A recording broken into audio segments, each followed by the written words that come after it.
Hello and welcome to Mind Shifters Radio. I'm Tim Hayes. I'm your host for the first hour. And today is Wednesday, April 16th, 2025. As always, we're grateful to everyone who's joining us here today, whether you're listening live or through the archives, as we spend another couple of hours teaching and supporting people in using some of the most powerful, effective, efficient, and accessible tools I've ever encountered. These tools are available absolutely free through the tireless efforts of Dr. Michael and Jeannie Ryce on the website at whyagain.org. If you go to that webpage and click on the two words that say Start Here in the upper left-hand corner, it will take you to a page where you can download and read Chapter 24 of Dr. Michael Ryce's book. His book is titled, Why Is This Happening to Me Again? And that chapter of the book contains a narrative description and explanation of the primary tool in this work. That tool is called the Reality Management Worksheet, sometimes called the Reality Management Wake-Up Sheet, and it's a tool I've been using to great effect for over 20 years now to improve the quality of my life and most of my relationships, and to turn any negative emotional experience I have into part of the infallible guidance system that each and every one of us has been given. You can also download the actual worksheet process itself. It's a simple PDF file. Click the link, download it, print it off, copy it as often as you'd like, and use it over and over again absolutely free. You can also download a whole host of audio files of shows just like this one where people have been stepped through that worksheet process. And if you choose to listen to them even repeatedly, they can serve as a powerful tutorial for you to help you get maximum benefit from these tools in the shortest amount of time possible. You can also go to your App Store and type in the three words Heartland, all one word, Heartland. And then the second word is Aramaic, Aramaic. And then if you start typing the word forgiveness before you're done, you'll see the glowing heart icon. And if you choose to tap on that, it will let you download a completely free and private app that contains the Reality Management Worksheet. It contains an abbreviated version of that worksheet process, and it contains a copy of the Dragon Klingon game, which is a wonderful way to introduce these tools to even younger audiences. We hope people do all of that soon and often, primarily because it tends to improve the quality of people's lives the more they actively apply these tools in their lives.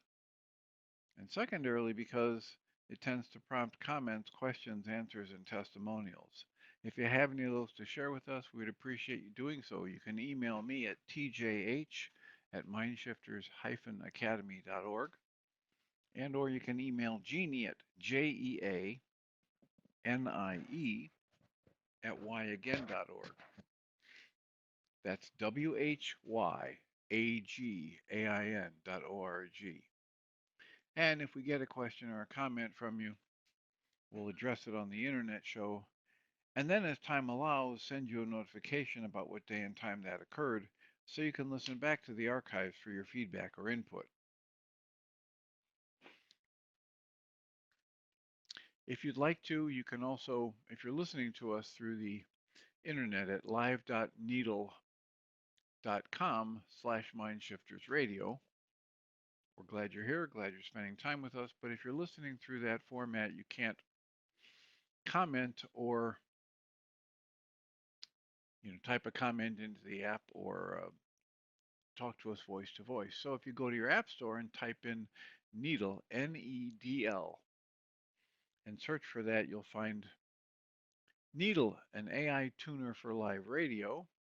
If you download that app, open it, log in, answer a few questions, it'll give you the opportunity or the potential to type a comment into the app and or tap the phone icon and talk to us voice to voice.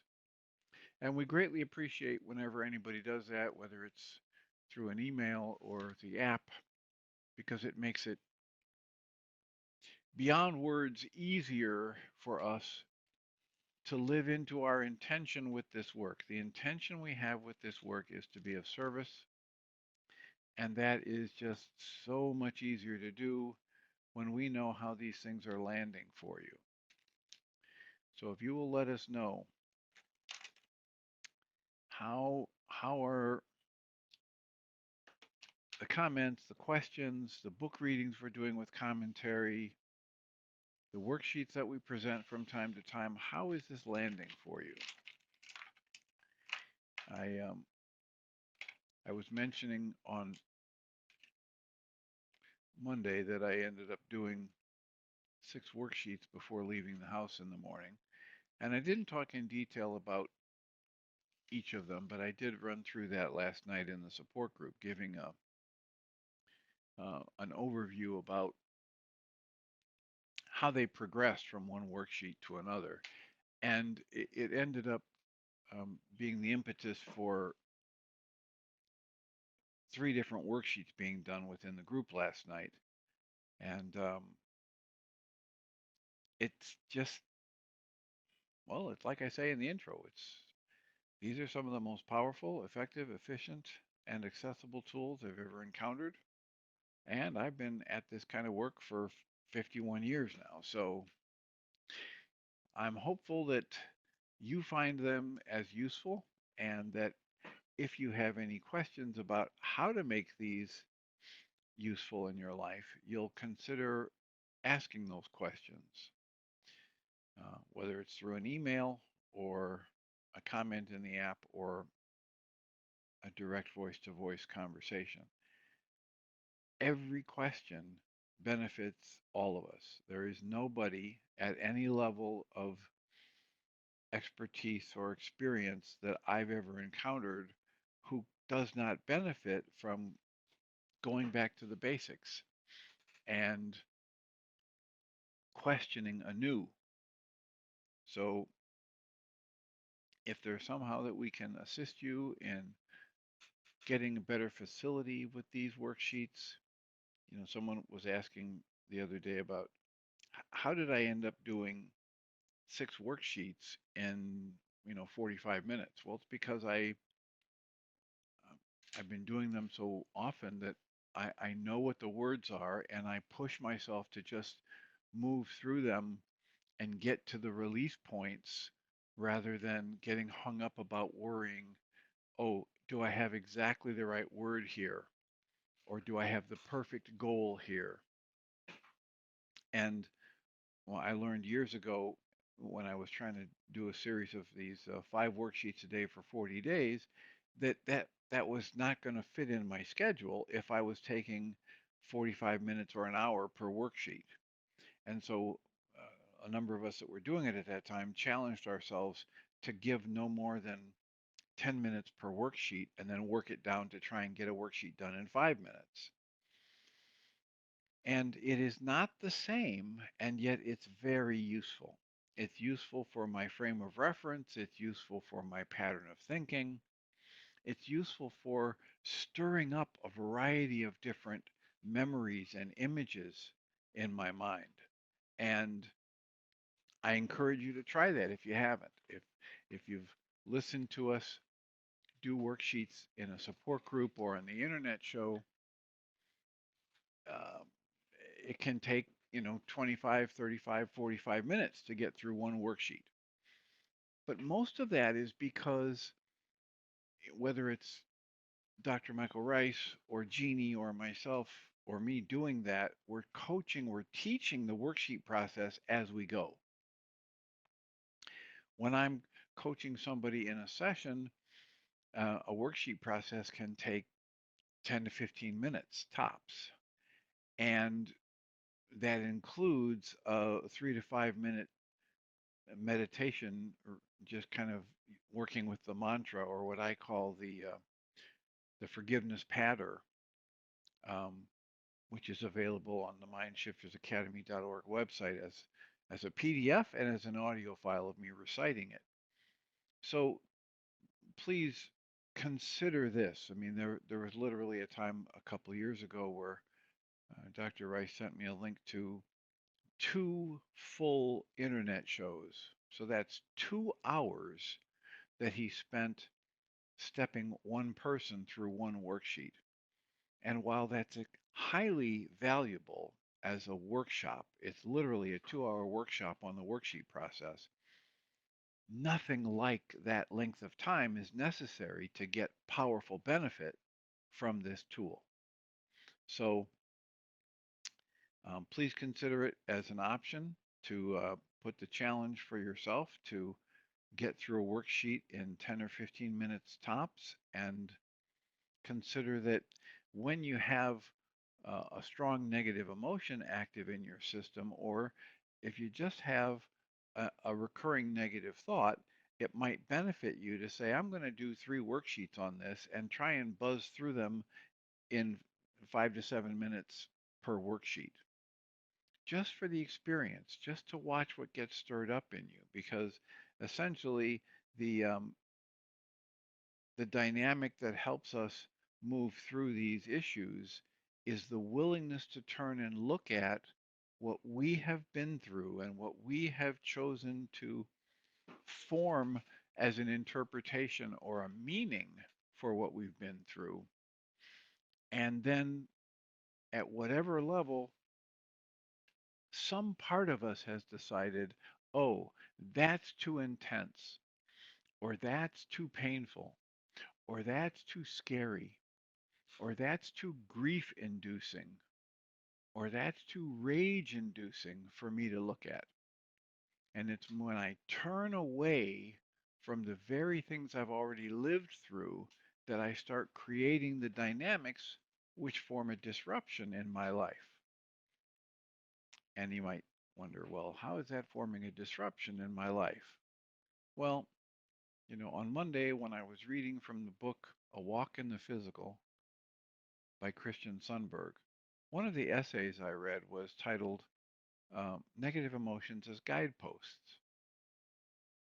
And what that means is that I understand that if I create a negative emotion, and every emotion I experience is something I've created, that it's got good information in it for me about my errors in thought. Michael Ryce has taken to calling them thought disorders, right? It's an error in my thought. And if I'm willing to turn and look at that, turn inside myself when I have a negative emotional state, now it opens up infinite possibilities for me to shift, to grow, to integrate what's been happening in my life, to learn from it and move forward with compassion and love, and my awareness of my true nature as love.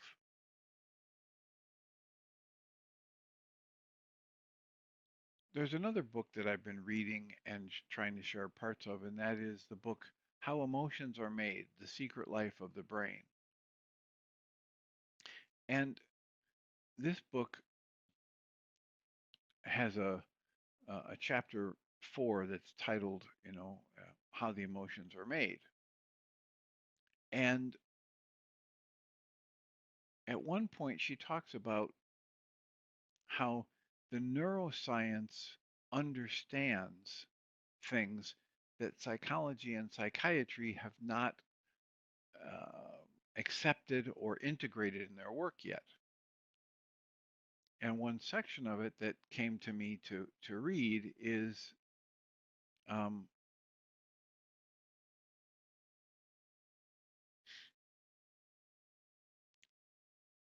as follows. Your brain is always predicting, and its most important mission is predicting your body's energy needs. Why is that? That's just so important so that you can stay alive and well. These crucial predictions and their associated prediction error, in other words, no prediction is always true all the time. Nothing that does predictions is 100% accurate. So there's a prediction and there's a level of prediction error. And these predictions are crucial because if we miss the mark, we can either run out of energy or we've got way too much energy, which distorts perception and sets us off the track. So she writes, these crucial predictions and their prediction error turn out to be a significant ingredient for making what we call emotions. For hundreds of years, scholars believed that emotional, quote, reactions, close quotes, were caused by certain brain regions. As you will now discover if you continue reading this book, those brain regions do the opposite of what everyone expected, helping to make emotion in a way that overturns centuries of scientific belief. Once again, the whole story here belongs or begins with the idea of movement. And this is not the large scale movements of a baseball game, but the inner motion in your body. Any movement of your body is accompanied by movement in your body. When you shift position quickly to catch a baseball, you have to breathe more deeply. To escape from a poisonous snake, your heart pumps blood faster through the dilated blood vessels to rush that glucose to your muscles, which increases your heart rate and changes your blood pressure. Your brain represents the sensations that result from this inner motion. This representation is what we call interoception. So, internal perception. They coined the term interoception, Interoception. She goes on. Your inner body movements and your ability to feel them, this interoceptive sense, these things occur every moment of your life.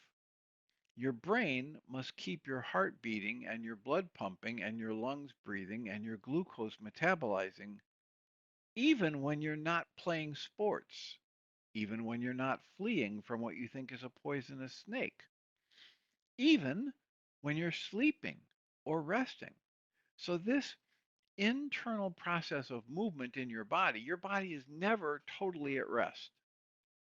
There's always action and activity and sensation going on inside your body.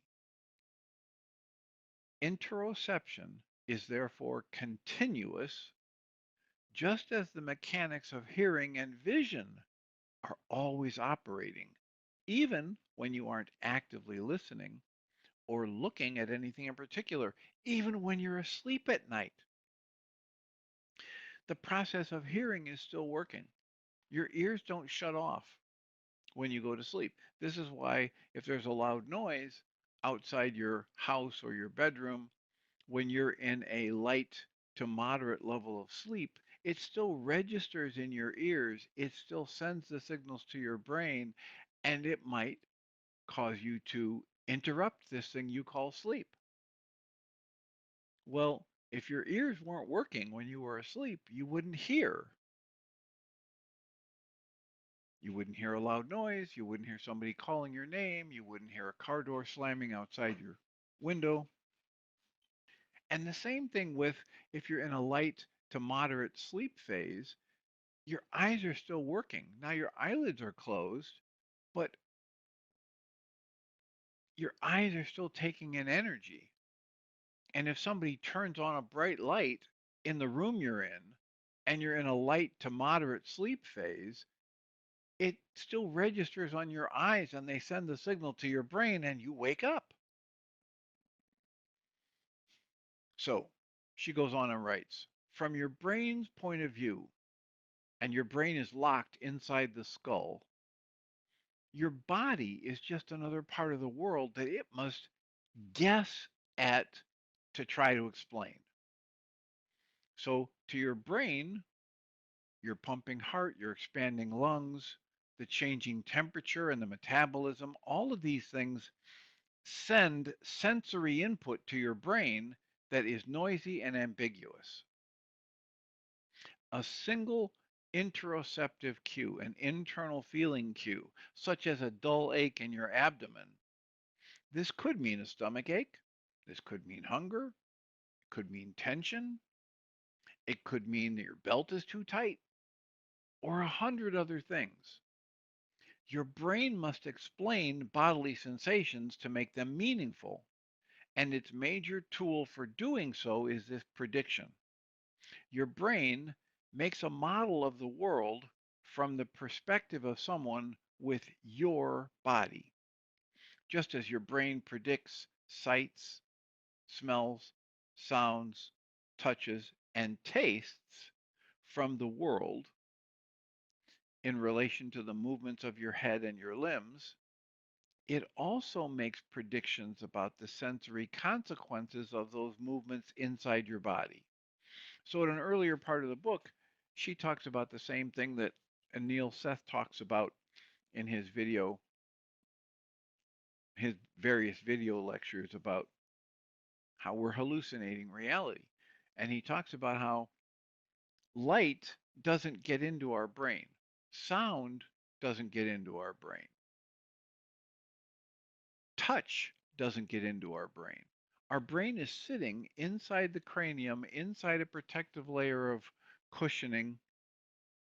It's isolated, it's dark, it's not getting the sound the way our ears do, it's not being touched physically, and yet it makes guesses about the signals it receives from feeling and hearing and light and taste and smell, and it makes a guess. It hallucinates the pictures it shows you about what's going on in the world outside of you. Well, that same process is happening to try and interpret and make sense of the physiological sensations that you experience when there's gas in your stomach, or when you need to burp, or when your throat is dry and you register it as thirst, etc. She goes on and writes, most of the time, you're unaware of the miniature maelstrom of movement inside of you. She writes in parentheses, when's the last time you thought, my liver seems to be producing a lot of bile today? Close parentheses. Of course, there are times when you directly feel something like a headache or a full stomach or your heart pounding in your chest. However, your nervous system isn't built for you to experience these sensations with precision, and that's fortunate, because otherwise you would be completely overwhelmed and your attention would be completely focused on all these activities inside your body. Usually, you experience this interoception only in general terms, simple feelings of pleasure, displeasure, arousal, or calmness. Sometimes, however, you experience moments of intense interoceptive sensations, and you call them emotions. That is a key element of the theory of this constructed emotion. In every waking moment, your brain gives sensations meaning. Some of these sensations are interoceptive sensations, and the resulting meaning can be what we call an instance of emotion. In order to understand how emotions are made, you'll need to understand a bit more about some key brain regions. And that includes diagrams and pictures of these brain regions. And then it talks about how when these internal senses arise within us, we've learned, we've been programmed, we've been taught how to make sense of them in a way which often has us labeling them as different emotions. And the point of all of it is to help us predict where our body is going to need energy. According to this theory, there are these two general parts with distinct roles. One part is a set of brain regions that send predictions to the body to control its internal environment, whether that is to speed up the heart or slow down the breathing or release more cortisol, etc., or metabolize more glucose. And we call those the body budgeting regions. And the second part is your primary interoceptive cortex. These two parts of your interoceptive network participate in a prediction loop. You have to be good at predicting. If you weren't good at predicting life, you could never catch a baseball. You could never ride a bike. You wouldn't have any success consistently being able to walk because you're constantly predicting what the footfall is and is the ground even and is it slippery. And so these body budgeting regions are there to help you survive by using your energy appropriately and either producing more energy or slowing down and reducing the amount of energy that you're using. And she writes, your body budgeting regions play a vital role in keeping you alive. Each time your brain moves, any part of your body, whether it's inside or out, it spends some of its energy resources. The stuff it uses to run your organs, this metabolism, your immune system, all of that uses energy. And you replenish your body's resources by eating, drinking, and sleeping. And you reduce your body's spending by relaxing with loved ones and even having sex. To manage all of this, of the spending and the replenishing, your brain must constantly predict your body's energy needs. It's like a budget for your body's energy. Just as a company has a finance department that tracks all the deposits and withdrawals and it moves money between accounts, your body is doing that for your survival related to your internal and external expenditures of energy. Your body budgeting regions make predictions to estimate what resources you have and what resources you need to acquire so that you can keep functioning. And it uses your past experience as a guide. Then she writes, why is this relevant to emotion? Because every brain region that's claimed to be a home of emotion in humans is actually a body budgeting region within the interoceptive network. These regions, however, and they've proven this or they've demonstrated this over and over again with research, these regions don't react in emotion. They don't react at all. Instead, they predict.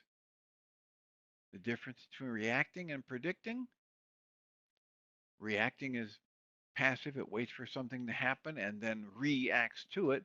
Predicting goes out in front and makes guesses of things that haven't happened yet. So these body regions inside of you, they don't react, they predict intrinsically so that it can regulate your body's budget. They use predictions for sights, sounds, thoughts, memories, imagination, and yes, even emotions. They predict what you might want to feel. They predict what you're going to need in terms of energy. They predict what a sound might mean and what a thought might mean. And they predict what memories might be useful to be recruited. You might have heard Dr. Michael Ryce talk about the goal that you choose recruits data from your past to help you form the picture of what's going on in the moment. This book, How Emotions Are Made, uses that very same knowledge about how our mind recruits data from our past to show us the picture of what it thinks is going on in the moment. So these body regions issue predictions for everything from sight to sound to thoughts to memories and imagination and even emotions. The idea of an emotional brain region is an illusion caused by the outdated belief that our brains are sitting inside of us waiting to react to life, rather than what they've demonstrated is our brain is constantly active, constantly predicting, even when we're asleep. Neuroscientists, she writes, understand this today, but the message hasn't trickled down to many psychologists, psychiatrists, sociologists, economists, and others who study emotion. So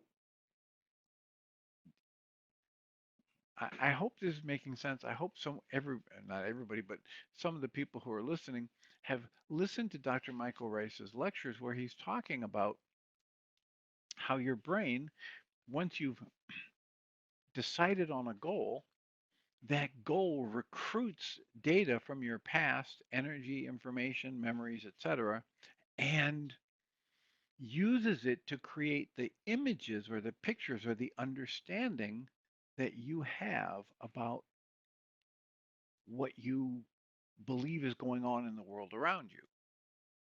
And this is why so many people can be shocked at the interpretation somebody else makes when they both sat and watched the same play, the same opera, the same symphony, the same news show. Some people walk away from a news broadcast and they're feeling excited and thrilled, and other people watch the same news show and they walk away devastated and sad. And how does that happen?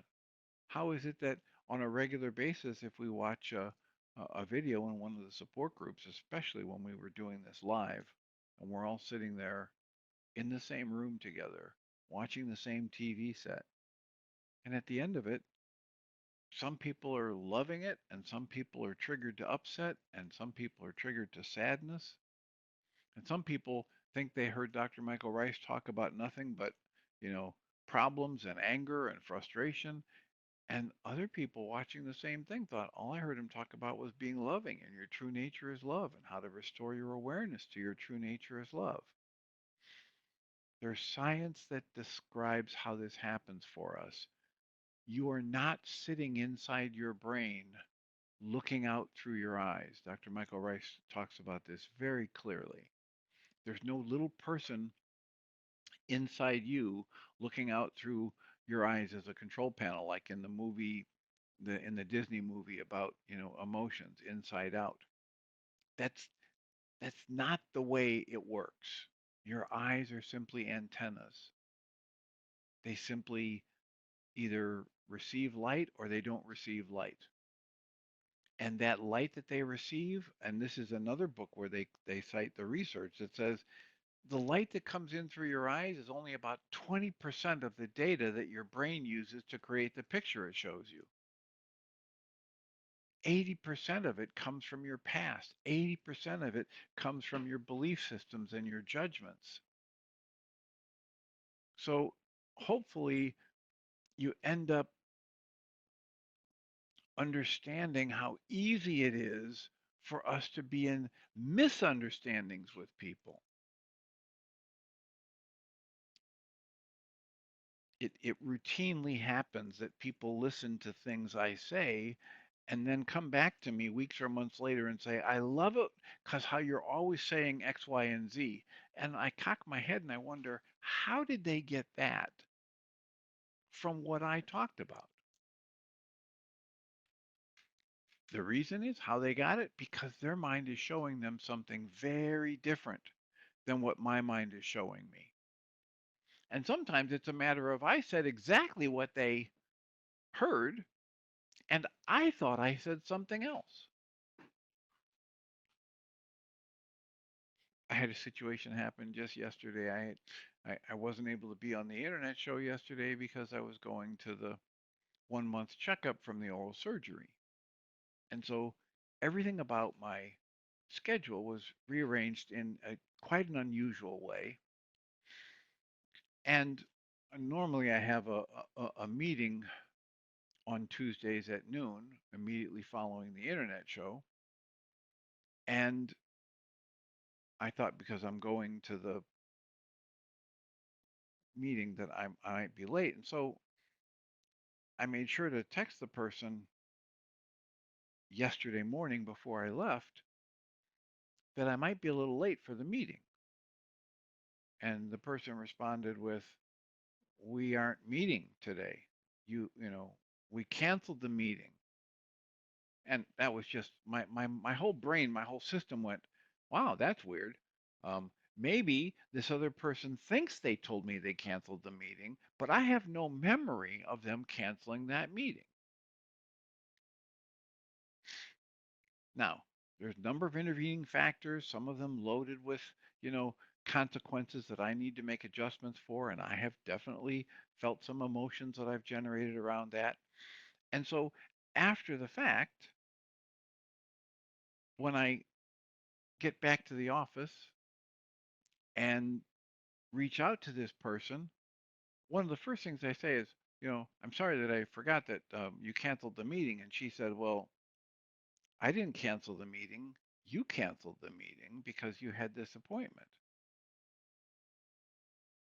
Now, if that isn't a wonderful example of how none of us are actually seeing everything exactly as it is, and if that doesn't nudge you towards understanding that when you're generating a negative emotional state, if you've been introduced to this direct observation, it's completely observable. Please observe it for yourself.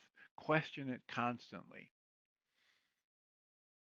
Your emotions are created inside you. They're not being caused by the situation outside of you. And if you're awake and aware and questioning things enough to understand that you're always just making a guess about what's going on in life, and that when you start to perceive something a particular way and you tend to believe it's true, that it's more and more difficult for you to question that unless you're practiced at saying, oh, if I don't like how I'm feeling, I'm going to give myself permission to question whether or not there's an entirely different way to respond to this. And that's why we practice something like the worksheet process, or we encourage people to practice it daily, routinely. Get into the habit.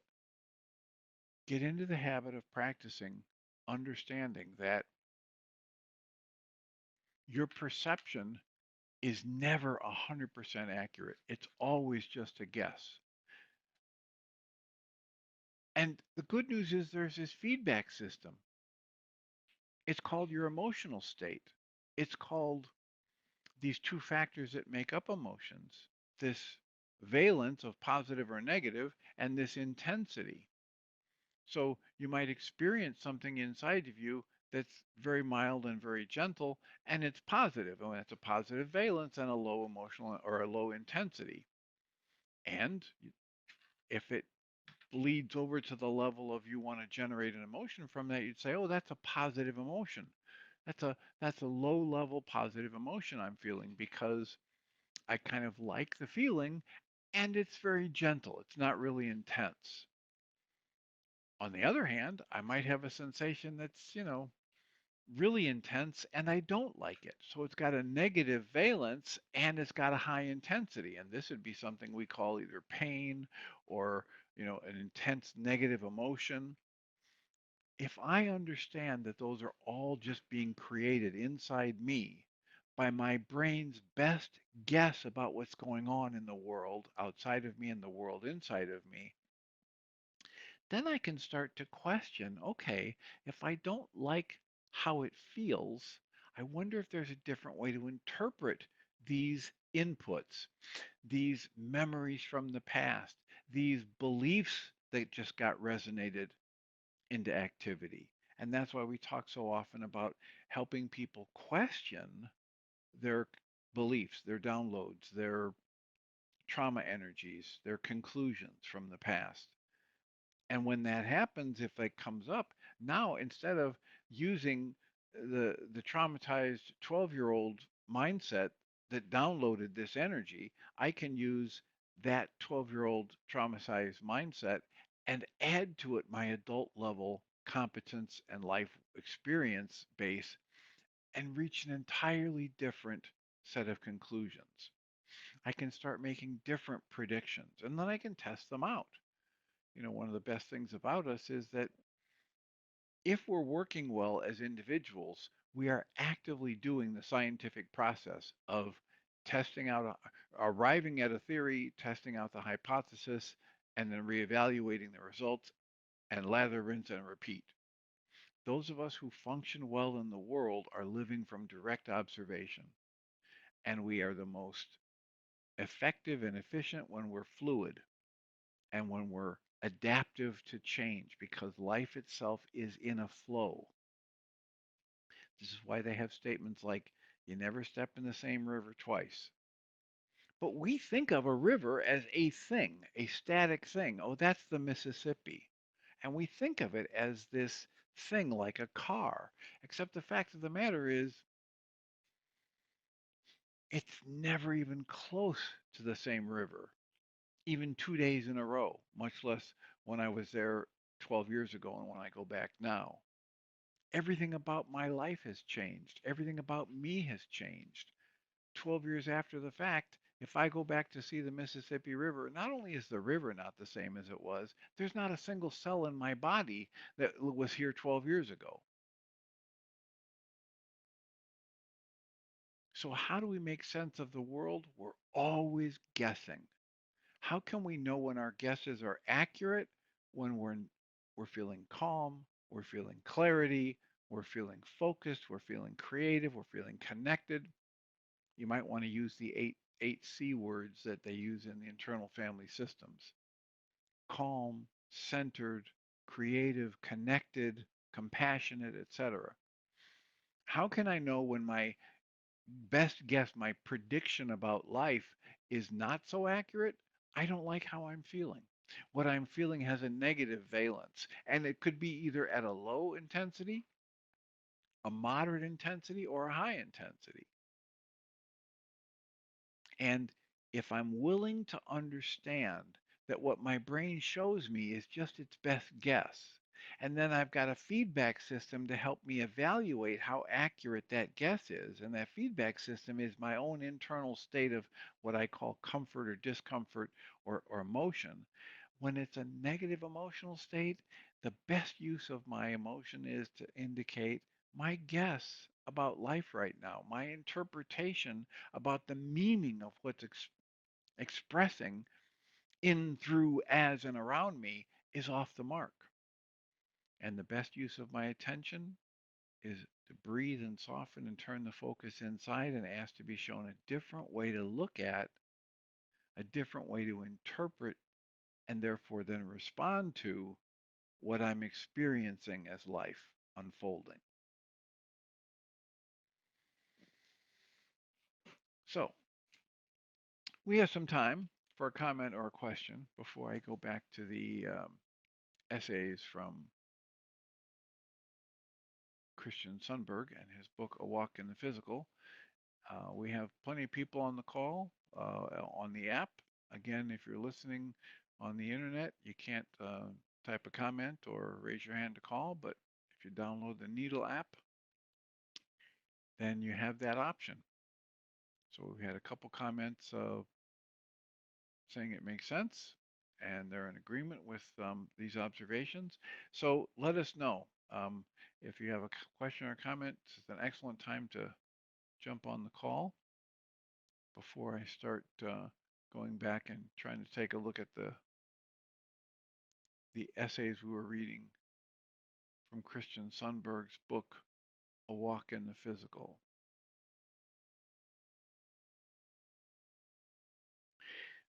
The last series of essays I was reading are grouped as negative emotions as guideposts, and the fourth one is titled Using the Giant Mirror of Earth. And Christian writes, the world is reflecting back to you the nature of your deepest beliefs. The physical universe is like a giant mirror provided to give you the opportunity to actually experience your own beliefs, your own perceptions, and your own assumptions. He writes, the physical world is not bad. It is a firm but neutral set of constraints engaged by consciousness for the purposes of self realization and to integrate experience. He writes, the quality of your experience then contains precious clues as to whether or not you are utilizing that experience in a way that is in alignment with the more fundamental truth of capital L love. Or maybe you're not. How does your experience feel? What is life like for you? Where you feel negative emotions or fear, see if you can discover what negative self perceptions or beliefs you have, quote, bought into, close quotes. When consciousness has bought into self perception or a perception about the world that is not in alignment with truth, negative emotions result. A negative internal experience arises. Do you perceive yourself as and then feel yourself as powerless? Or do you perceive yourself as and then feel yourself as unlovable, harmable, vulnerable, or trapped? While these experiences are quite real, ultimately they're not fundamentally real or true. Guy Finley says it this way: the feel is real, but the why is a lie. It's the same wisdom that Christian Sundberg writes here. These experiences feel quite real, and yet ultimately they're not fundamentally real or true. In that sense, they are illusions,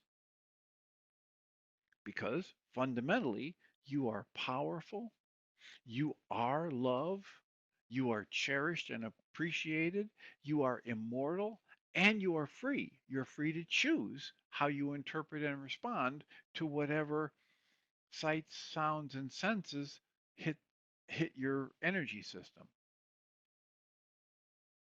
He goes on. We buy into negative perceptions because we feel the evidence vouches for them or demonstrates the truth or makes sense to us in a certain way.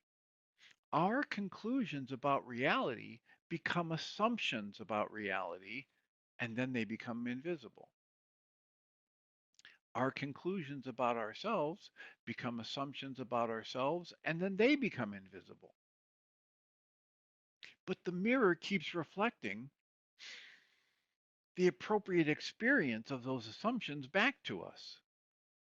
Our experience remains a faithful gauge of the assumptions and beliefs that we are holding on to. If I think, oh man, this sucks, this is going to be tough, that's the experience I will have.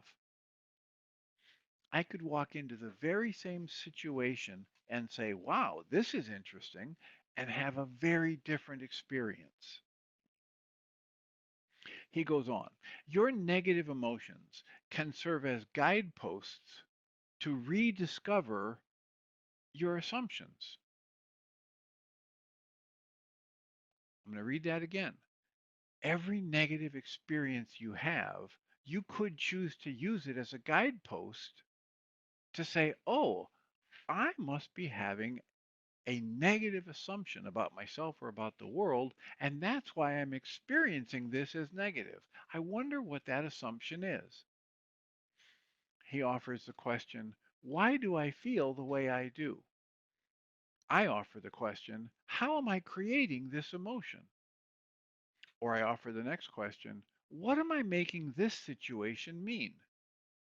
And as the Course in Miracles points out, I give this moment all the meaning that it has for me. The moment itself is neutral until I choose an interpretation for it and I predict a response pattern for it.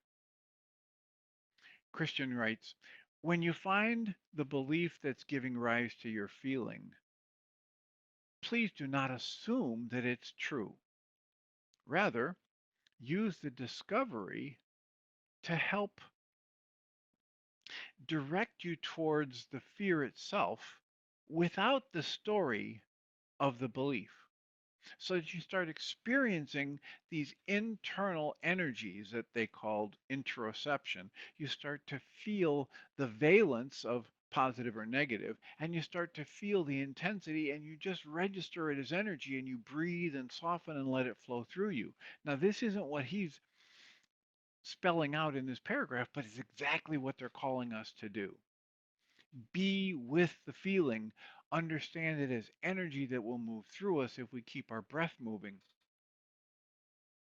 And the research indicates that if we allow these energies to move through us and keep our breath open, these energies that we call these negative emotional states, they will pass within 90 seconds.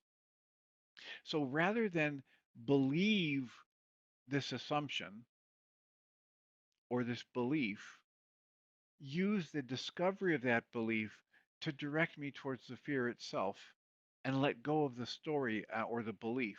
Use the discovery to sit and face and feel and breathe and soften through these energies. Sit with the feeling no matter how strong it is. Be with the feeling no matter how strong it is. Christian writes, you can face your fears. You will not be destroyed. You can feel all of your feelings. You will not be destroyed. In fact, he writes, you may be set free. For underneath all the pain, confusion, and hardship, the true and ever present nature of your spirit is always, always one of complete love, complete joy, and complete freedom. Your bedrock existence is that of love, joy, and freedom. It's always down there within you, beneath all the negative beliefs that you assume the physical world has proven to you. So, wherever it is that you don't feel love, joy, and freedom, allow the world to show back to you what you believe about yourself and the world that's causing you to no longer know the truth of the world. That process of self discovery, bravery, and feeling is exactly what the universe of the physical is meant for. And since the universe was built for that, it wants you to succeed and it will work with you when you are ready. If you're not ready, it's okay. If you're in pain, it's what's that line about it'll all be okay in the end, and if it's not okay, it's not the end. That's the wisdom that's contained here. It's all going to be okay. At bedrock, your true nature is loving and joyful and free. And if you're not feeling loving and joyful and free, you haven't reached the end yet. You haven't seen the truth of your true nature and the world around you yet. At least that's the message here. And it's okay. I know people don't like to hear this, but it's okay if when you hear that, you generate all kinds of upset. We've had people in the support group over the years who hear messages like this, and even on the internet show, and they hear messages like this, and they either hang up and slam the phone down and never call back, or they pick up the phone and start, arguing against it. And that's okay. It's okay to question everything, especially everything we say, because it's through that process of questioning that each of us moves closer to this accurate perception and the dismantling of our inaccurate perceptions, which cause our pain, fear, and sadness. And that's what we're hoping to support people in doing, moving away from the pain, fear, and sadness that they've created or that they've inherited from their bloodline and dismantle it by seeing the truth. And, like our one of our group members, Erica Vega, wrote this wonderful piece, Joy in Disguise. It's all joy. Count it all as joy. Count the gift of life as a miracle and a gift. Even if you had an abusive childhood, even if your body is not functioning well and sends all kinds of physiological signals that are uncomfortable, count it a gift. Read something like Andrea Gibson's For the Times I Don't Want a Body, For the Days I No Longer Want a Body. What if your soul is going to miss every ache and pain, every sneeze, every week or month spent in dark depression? What if your soul, when the body drops, is going to miss every cry of pain, every laughter, every sneeze, every bang of a funny bone, every uncomfortable rash, every broken bone? What if the experience of life is a gift and a miracle? What if every interpretation that I create about it that's less than life as a miracle and a gift, that interpretation is what's in error, not the flow of life itself? What if? We're here to ask what if, and we're here to support people who want to actively question those things and perhaps even actively apply some tools that help them reach a different state of understanding about themselves and create a more loving, joyful, and compassionate experience of life. And that's why we're here. And that's why we appreciate you joining us for that.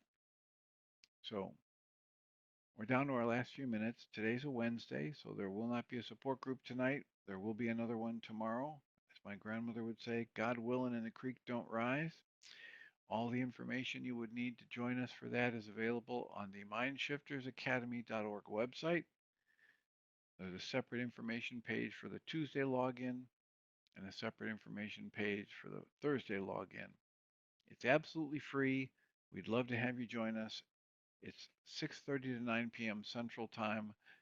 And or if it's not your cup of tea or you're not available during those hours, please feel free to forward that information to anybody you think might benefit. In the meantime, this show will end. Please open up the app again when Michael and Jeannie start their second hour today. I'll remind us all that we come from love. We're made of the stuff we call love.